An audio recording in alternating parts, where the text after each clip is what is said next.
Hello, welcome back. This is Jeff Byers. This is Annie150, and this is Module 5, and we're on Part 4, UV mapping a low poly dagger. And we're going to be UV mapping not only just plain UV mapping, but we're going to be mapping multiple parts, and we're going to be using the UDIM tile system that is heavily used in the industry right now. So more and more software packages are supporting it, so it's not going to go away. It's one of those things that we have to kind of embrace and use. So let's go ahead and continue with the UV mapping part.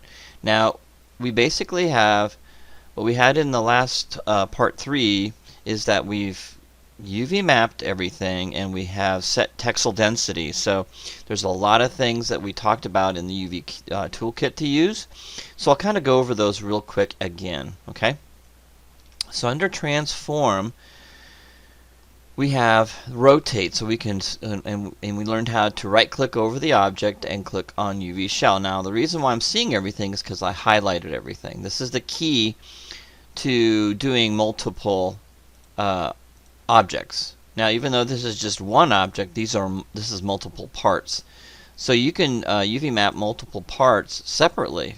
Okay, and this is how I do it. I just keep it separated and then I just marquee select it so everything shows so you can see it, and you can go in here and select any of these shells you want at any time and move them around as you wish. Okay, now the UDIM tiles is pretty simple. It goes from left to right, and it's 10 at a time, and then it goes back over to this one. So we've got one. This is called 1001, and then 1002, 3, 4, 5, 6, 7, 8, 9, 10, and then it pops right back over here again. 11, 12, 13, 14, 15, and then so on and so forth. And literally, you can go on infinitely. I'm not sure how many you can do, but you can see all the tiles that you have here. Now it does take a lot of memory. UDIM tiles takes a lot of memory, meaning that on your system computer it doesn't take a lot of memory when it's in game. Okay, there's a paging system that's really different with UDIM tiles. That's why people really like it, and it allows you to do hundreds and hundreds of these UDIM tiles, and it just basically only takes up the space of that 2048 by 2048. So now that gives us freedom to go in here and pack these, and I've loosely packed these. I didn't really pack these fantastically, but if you get really close, I didn't go above over that black UV space, which is 0 to 1. Okay, and you do the same with everything else. You can separate these things. Now things have changed with UDIM tiles. You're not so much worried about efficiency. I mean, you want to be efficient, but it's not as important as it used to be as far as using the space efficiently. Obviously, it looks like I'm really wasting space here. But what I'm really doing is setting everything up for materials. I'm thinking about materials now, not efficiency of space. Okay. Now, old school, I'm going to make this bigger. Old school, you'd have to pack everything in. I'll go ahead and do that really quick. So let's say old school is I do everything in one UV tile, right? And that's what we're used to. We're used to UV tiling everything into one little spot.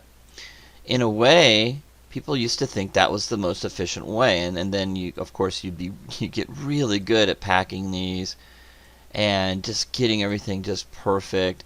And even with this little object, the dagger, I have a lot more space. There's a lot of wasted space, and I could even go, I could really, this is loosely packed, but I could go in there, really pack that in, and make it, perfect, and spend time on it, And those were the old days. It used to be that's what you would do, You'd pack this thing up. You'd see some incredible packs from artists, And that's just an example, but that's inefficient. Why is that inefficient? Well, The problem with this is that I am wasting all of this space, and I'm still having to pack that this way because of the textile density. I can't make this bigger. I mean, I could pack this so it would be perfect, but the textile density would then be compromised. Okay, so if I do that, then we've got textile density is compromised because now these have higher resolution than the blade.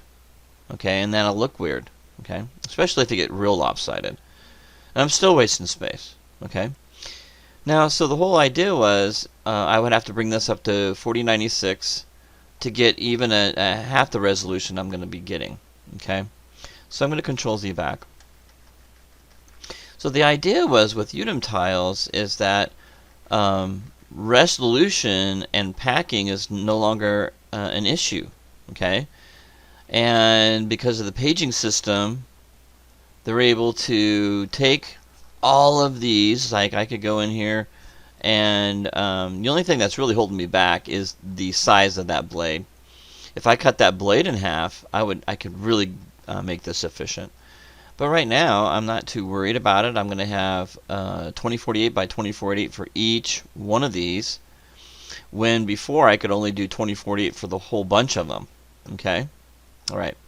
Now, do we have options to UV density? I mean, when we're talking about Udem tiles and textile density, can we do this? Can we give this more resolution? Sure you can. You could do that. Okay. The problem is you have to really watch that, because when I go in here and click on that, everything's perfectly tiled. Do you need to do that? Question is, you don't know until you go into Substance Painter and you actually put a texture on there. Then you're going to know. You're going to know that 2048 is too small. You'll either have to go in here, if you stick with 2048, you'll have to go in here and scale it up to give it more resolution. Okay? Alright, so do you do that for the rest of them? Probably. Can you do that for the blade? No. Because it's already maxed. And you can see when I scale that, I'm going over, so I have to be super careful to bring that back again. There we go. Alright, so as an artist, you have these choices to make. You know, you throw the Udem textile density out the window and you just hope it looks good. I wouldn't do that. Because you'll get caught. You know, maybe not right now, maybe not the next time you do a project, but eventually you get caught, and an employer will see it. You know, you'll see that, wow, that handle looks fantastic, but why does the blade look like garbage? So if you have to give it a 4096 by 4096 map, then do that to make the blade look good, and keep the textile density the same. Okay. Alright, the standard now for games is 1024 on small objects, 2048 by 2048 for medium objects, and 4096 by 4096 for large objects. And they are moving up to 8K.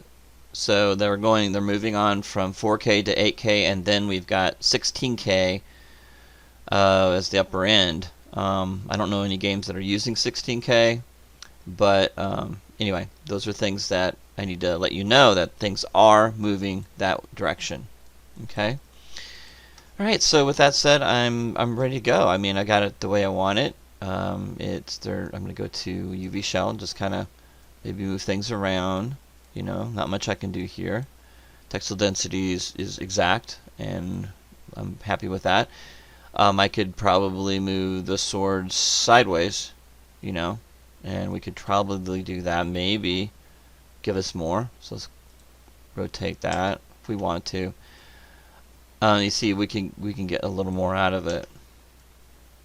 Okay, if we had to. It's not much. I don't know if it's even enough to mess with, so I'm just going to keep it as it is.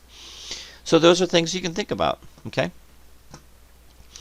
Alright, so now what do we do? What's next? Well, we have to, let's go ahead and close this. It's all, oh wait a minute, before we close it, let's go and select the object. Okay, now it's time to put it all together. So now I'm going to go to, make sure you save this object, make sure you go into object mode and duplicate this object. That's probably what I would suggest that you do.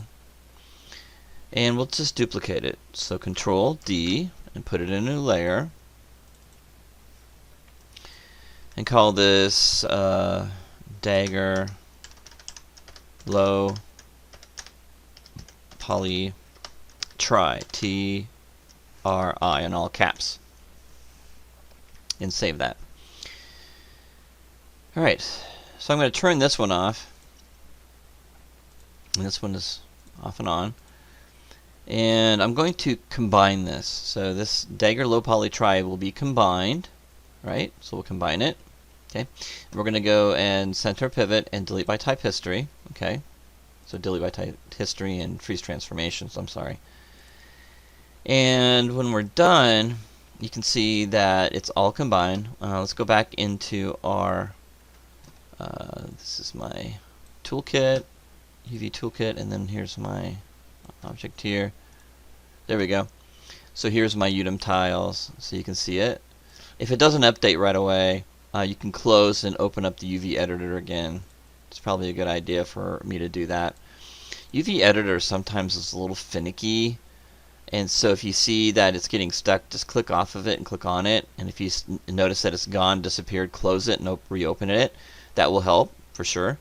And then the next thing you're going to do is we're going to do a snapshot. Okay, we're going to create what's called a raw UV of the UDIM texture tiles.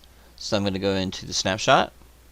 We want 2048 by 2048. You can easily go up. The reason why I start with 2048 by 2048 is some of you can't handle the amount of memory that it takes, and I worry about that, so I'm thinking about you guys when I do this. Now, the normal is 4096. Now, normally I would just go, if you have a nice system, you're able to handle it, go with 4096. Okay, you're going to get a much better looking texture map. Okay, but some of you, only you know, if that's the case for you, you don't have a great system and it's having problems anyway, do 2048 and it will go a little bit smoother for you. Okay, now you can easily come back. Again, this is my disclaimer, 4096 is industry standard, so that's what we normally do, and that's what I'm going to do, but I will accept the 2048 by 2048 map. Okay, so if all fails, you can go back and make those changes. So make that note on some notepad paper.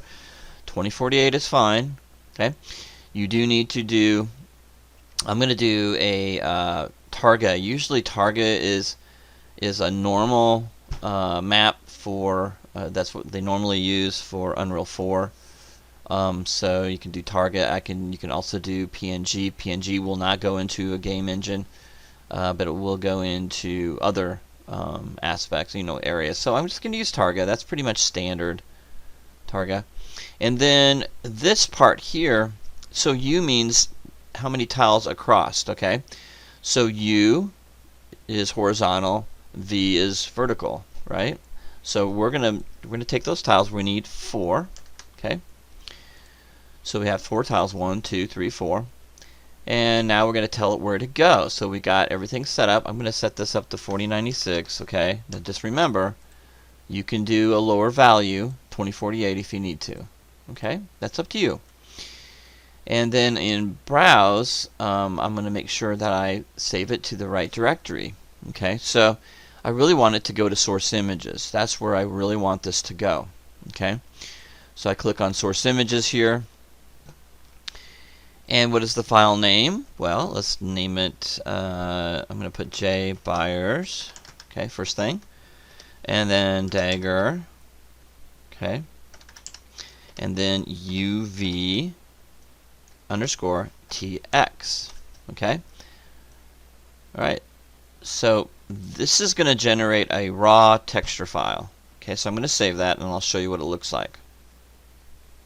And apply and close. So it's not done yet. So apply and close. Okay, it takes a while. It's actually creating those UDIM tile maps for me. Okay, so what you're going to see is that if you have this in component mode, it won't work. It won't save your snapshot. Okay, and you have to have it. And then now we have to save this object. Okay, so we're going to close this. Okay, let me show you really quick what this looks like. If I can find it. Here we go. Right, and any 150, and then source images, and where did it go? There they are.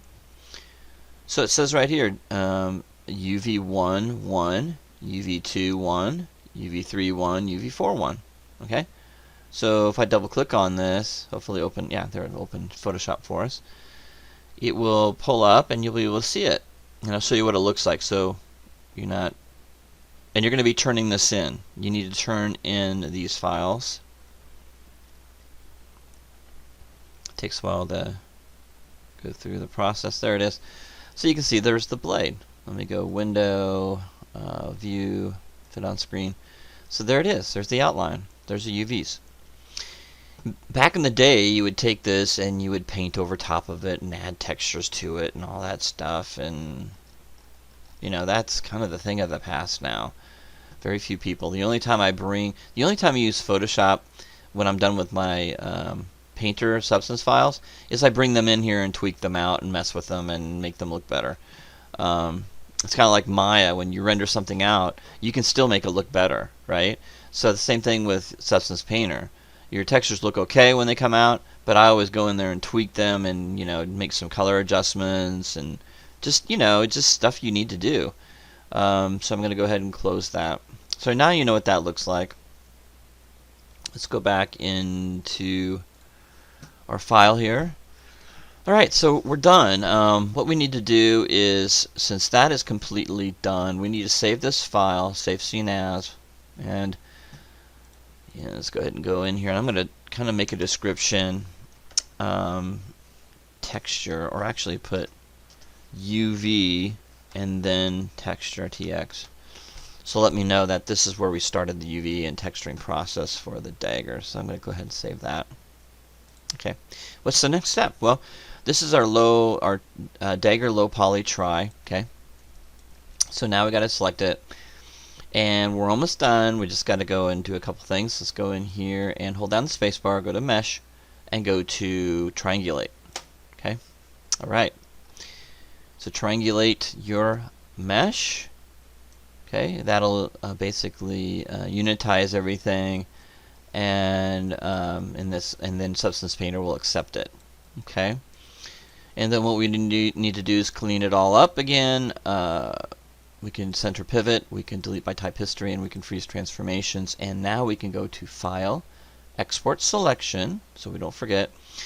And this is going to be our Substance Painter. So object. So I'm going to put down, I'm actually going to type it in as substance, type it down, type it in.